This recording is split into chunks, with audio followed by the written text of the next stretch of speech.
오늘은 9월 15일 로마서 6장 8절부터 14절입니다. 오늘 본문의 내용은요, 이런 내용이에요. 예수 그리스도와 성도가 연합하게 되면, 우리가 하나님 앞에 머물게 되면 더 이상 죄의 지배 아래 거하지 않게 되고, 이제 우리는 죄가 아니라 은혜의 지배 아래 머물게 되는 것이다 라고 하는 것이 오늘 본문의 주제 말씀입니다. 구체적으로 8절과 9절을 보게 되면 우리는 그리스도와 함께 죽은 자다, 그리고 그리스도가 살아난 것처럼 우리도 함께 살아날 것이다 라는 내용이 나오고요. 10절부터 11절을 보게 되면 우리는 죄에 대해서 죽은 거고, 그러므로 하나님께 대해서는 산 것이다, 이렇게 또 표현을 합니다. 12절과 13절을 보게 되면 그렇기 때문에 이제 우리는 죄에게 내 지체를 내어드리는 게 아니라 하나님께 내 지체를 드리며 살아야 된다, 이런 내용이에요. 14절 같은 경우는 그래서 이제는 우리는 율법 아래 있지 않고 은혜 아래 있게 된 것이다 라고 결론을 내게 됩니다. 자, 구체적으로 볼게요. 8절을 읽어보겠습니다. 만일 우리가 그리스도와 함께 죽었으면 또한 그와 함께 살 줄을 믿노니. 그리스도와 함께 죽었으면 연합관계라는 거예요. 주님과 함께 내가 죽었으면 예수님이 돌아가셨다가 3일 만에 부활하신 것처럼 우리도 그와 함께 살 줄로 내가 믿는다, 이 말이에요. 예수님이 산 것처럼 나도 산다. 예수님이 죽은 것처럼 나도 죽는다. 무슨 말이겠어요? 예수님이 왜 죽었어요? 죄를 짊어지고 죄에 대해서 죽은 거예요. 그리고 살아났어요. 죄를 극복하고 죄의 지배에서 벗어나 부활하신 거예요. 우리도 또한, 예수 믿는 우리 또한 그렇게 살아야 된다라고 말하고 있는 것이죠. 여기 보면 또 구절을 보게 되면 조금 더 구체적으로 얘기하는데요. 이는 그리스도께서 죽은 자 가운데서 살아나셨음에 다시 죽지 아니하시고 사망이 다시 그를 주장하지 못할 줄을 알미로라. 예수님이 이제 3일 만에 부활하심으로 죽음을 이기셨어요. 사망 권세를 깨뜨렸다, 이거예요. 그래서 이제 더 이상 사망이 죽음이 예수님을 지배할 수 없게 됐다. 여기 보면 다시 그를 주장하지 못할 줄을 알미라. 주장이란 단어가 나와요. 이 주장이란 단어는 헬라어로 퀴리유오란 단어를 씁니다. 퀴리유오. 주장하다는 게 구체적으로 더 정확히 어떤 뜻이냐면 지배하다, 통치하다. 퀴리유오가 지배하다는 뜻이에요. 그러니까 죽음이 더 이상 예수님을 지배할 수 없다.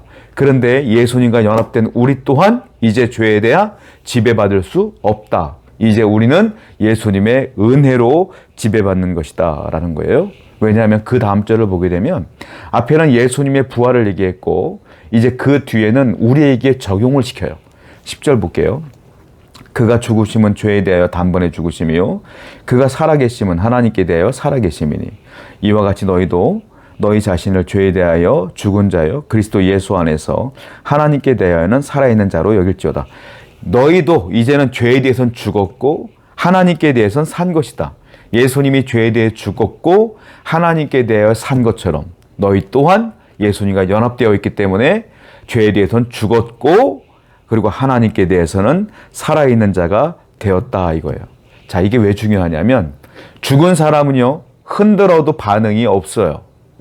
살아있는 사람은요 딱 박수를 치면 쳐다보게 돼 있어요. 반응이 있다는 거예요. 무슨 말이냐? 죄에 대해서 죽었다, 이게 무슨 말이냐면 나는 죄에 대해서 죽었기 때문에 죄의 유혹에 대해서 내가 반응할 수 없다, 이거예요. 죄의 유혹과 시험에 죄에 대해 죽은 자는 반응할 수 없다. 죄를 보면 죄에게 달려가는 것이 아니라 죄에 무관심해야 된다, 이 말이에요. 이게 죄에 대해 죽은 거예요. 반면에 우리는 하나님께 대하여 살아있는 자로다. 하나님께는 살았어요. 무슨 말이에요? 하나님의 영광을 위해서는 반응해야 된다.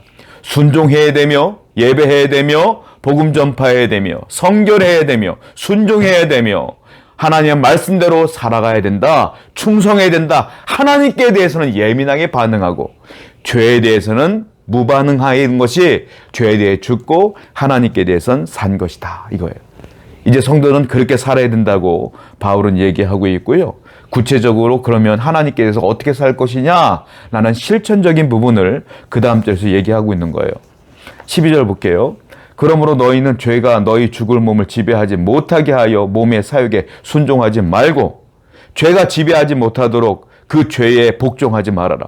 13절 또한 너희 지체를 불의의 무기로 죄에게 내주지 말고 오직 너희 자신은 죽은 자 가운데서 다시 살아난 자 같이 하나님께 드리며 너희 지체를 의의 무기로 하나님께 드리라. 너의 지체가 뭡니까? 나의 몸, 나의 생각, 나의 모든 것, 이 모든 것들을 불의의 무기로 내어주지 말라. 죄에게. 무기는 더 정확한 뜻은 도구란 뜻이에요. 도구. 죄를 짓는데 사용되는 도구로 너의 지체를 사용하지 말라. 말도 조심하고 생각도 조심하고 눈도 조심하고 발도 조심하라 이거죠. 반면에 너희 지체를 하나님께 드리고 의의 무기로 하나님께 드려라. 의의 무기는 의의 도구로. 반면에 하나님을 위해서는, 하나님의 영광을 위해서는 예배당 가는 발로 사용하고 복음을 전파하는 데 쓰는 발로 사용하고 또한 하나님을 찬양할 때 쓰는 입술과 내 말을 사용하고 지금 나의 지체를 하나님의 영광을 위해 사용하라. 이게 죄에 죽고 하나님께 살아있는 성도의 삶이다.